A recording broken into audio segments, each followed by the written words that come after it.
দাদামণিতে খলনায়িকা হয়ে ফিরছে অহনা দত্ত। দর্শকরা এখন দিতিপ্রিয়া রায় এবং জিতু কমলের ধারাবাহিকের গল্পে মুগ্ধ। চলতি সপ্তাহে ৬.৫ পয়েন্ট নিয়ে তৃতীয় স্থানে এসেছে এই সিরিয়াল। তবে এবার সাফল্য দৃষ্টি আকর্ষণ করেছে আমাদের দাদামণি। পঞ্চম স্থানে থাকা এই ধারাবাহিকে নতুন মোড় আনতে ফিরছে অহনা দত্ত, যাকে আমরা আগে মিশকা চরিত্রে দেখেছি। এবার তিনি খলনায়িকা হয়ে প্রবেশ করছেন।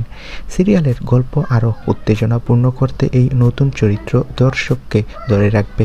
প্রতীক সেনের অনুরাগীরা খুশি, কারণ এই নতুন খলনায়িকা চরিত্রে গল্পে নতুন চমক আসবে।